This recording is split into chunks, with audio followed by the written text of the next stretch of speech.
This is Jeff Harvie from Down Under Visa. We are Australian registered migration agents here in the Philippines, Manila, and we specialise in doing visas for couples. This is Australians who are involved with, married with, living with, etc. Primarily, we deal with ladies from the Philippines. We've been based here for the last 15 years, but we also do partner visas and tourist visas, child visas, etc. We do for those who are involved with ladies from Thailand and from Vietnam and from Cambodia. Now, if you are interested in what we have to say here, then please do a free assessment. Cost you nothing, take you 5 minutes. You'll see the details at the end, and we'll have a look at your case and we will give you an honest assessment as to whether we can help you or not. We're always painfully honest, we're well known for that. If we can help you, we'll tell you how we can help you, tell you what the costs are, approximately how long it will take, etc. Okay, so please enjoy. Okay, today I'm going to be talking to you about child visas. Now, you probably realise with the partner visa that any of the partner visas, whether it's an onshore, offshore or a prospective marriage visa, you can include children in the application as long as they are dependent children, right? Your own children, not your auntie's children or your neighbour's children, anything like that. Your biological children, they can be included, all right? Now, first, just to clarify all that again, they have to be your own children. You can't say, I've been raising my nephew as my own, so I think he's my own, so therefore I will apply for a visa for him. You can't. They have to be your biological children. And you also need to be legally entitled to do so under the laws of your particular country. Different countries have different rules. Philippines, for example, a child who's born out of wedlock, as in the parents were not married, the mother is the only one with legal custody of the child. Doesn't matter what the biological father has to say, they don't have any custody. Other countries like Vietnam, for example, the biological father does have legal rights if he signed the birth certificate. If he didn't sign the birth certificate, he doesn't. Different rules, different countries. So what they look at is what the custodial arrangement is from the country that the child is coming from. If there is a biological father who has legal rights over the child, then his signed written permission must be obtained. If he will not give that, then you cannot take the child to Australia. Even on a tourist visa, you need to have that permission, okay? So get that one right from the start. Even like in the Philippines, for example, if there's an annulment, then generally they still grant custodial rights to the father. There has to be a very strong reason to not grant custody when the child is a child of the marriage, okay? So get that one right first and don't lie to us about it, otherwise that will come back and bite you very hard. Okay, so again, children can be included in a partner visa. However, in some situations, for whatever reason, you might decide you don't want to bring the child straight away for education reasons, or simply the fact that mum wants to settle into Australia first. And look, that's perfectly fine. It's entirely up to you. We don't pressure you one way or the other. The way it works is you have two different options for bringing the children. The first is what's known as a dependent child visa. That's a Subclass 445.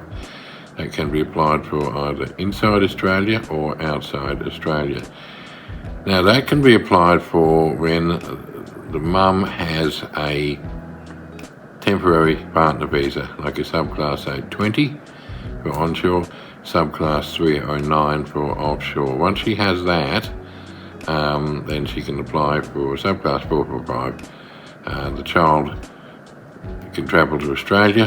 Now they can apply for Medicare, they can attend school without paying overseas student fees, etc. So quite good, really.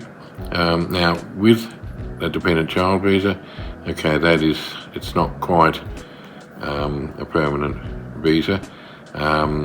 What happens is the child will then be included in the permanent partner visa of mum. So child goes there on subclass 445 dependent child visa. When ready to finalise the partner visa of mum, the child is included, so the child becomes a permanent resident that way.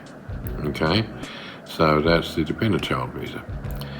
If you wait until you have a permanent partner visa, then we can apply for what's known simply as a child visa, or subclass 101. Now, the sponsor, which is the mother in that case, needs to be either an Australian permanent resident or an Australian citizen. So either, right?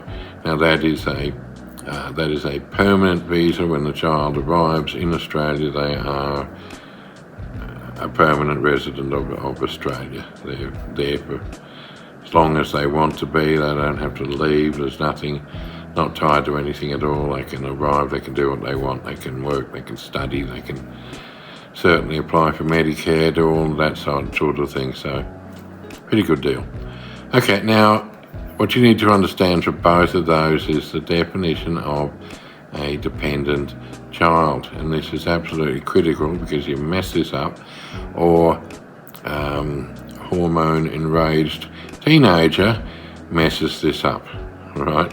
So they have to be either wholly or substantially dependent on the parent, or the parent and or their sponsor. Like if it's mum on a partner visa, I mean they should be dependent on mum or mum's husband.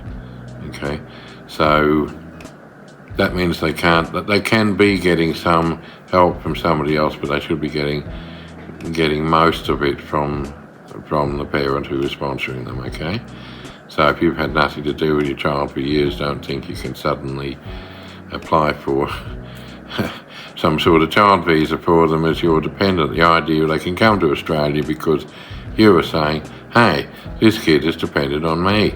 They can't cope without me, so therefore I need to bring them to Australia to continue taking care of them. Okay, so it's a compassionate thing. But that situation has to be there in the first place. If you ran out on your child and you've been ignoring them for the last 5 years, you can't suddenly claim that they're a dependent child if somebody else has been raising them without you. It's not just a way of letting somebody benefit by going to Australia. They must be that definition of a dependent child. So you need to have been supporting them substantially or completely.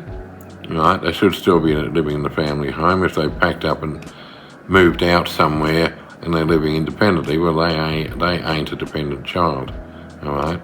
So, oh goodness, I mean, I had somebody once who, their dependent child was like 30 or something and was earning a reasonable salary here, but mum had been sending money, to keep her in the lifestyle of which she was accustomed, and then said, she really does need me because it's hard for her to, cope on her £20,000 a month in the Philippines like everybody else does.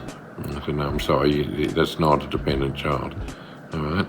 So also they should be unmarried. They shouldn't be engaged to somebody. They shouldn't be married. They shouldn't be living in a de facto relationship with somebody. They can have children of their own as long as it's not part of a relationship they have with somebody. They can't be working. All right. And okay, slightly different things here. A subclass 445 child is not specifically required to be studying. Subclass 101, yes, they have to be studying and they can have short breaks, but not in like 6 months. Nothing more than that. If junior has been sitting on their bum not studying for years, well then forget about trying to claim they're a dependent child for a child visa, a little bit more relaxed for a dependent child visa. However, if you have a 23-year-old son who left school at the age of 16 and has been sitting on his bum for all that time, it's very hard for you to justify that, they are truly a dependent child, okay? So they should be studying, and you need to make sure that they continue studying. And my warning is always, you got to make sure that Junior does actually want to come to Australia. If they don't want to come, then don't push them, because they will rebel and they'll mess the whole thing up. In fact, we've had cases where they've come to Australia, said they miss their mates, and they've gone back again. So don't push them into doing it. All of them, girls in particular, you tend to be a bit of a romantic lot. If you're busily preparing to apply for this application, or you've already lodged it and it turns out that she's gone off and moved in with her boyfriend, well, she ain't a dependent child anymore. If everything's fine when you applied, and then Junior says, oh, hey, I'm getting the good life in Australia, I don't need to study anymore, and then you find out Junior's been sitting on their bum, for the last 6-8 months, well, then they've blown it, okay? So, yeah, make sure they are dependent, make sure that they remain so. So, please contact us and do an assessment, and we'll tell you whether or not that they will qualify. Look forward to helping you. Thank you.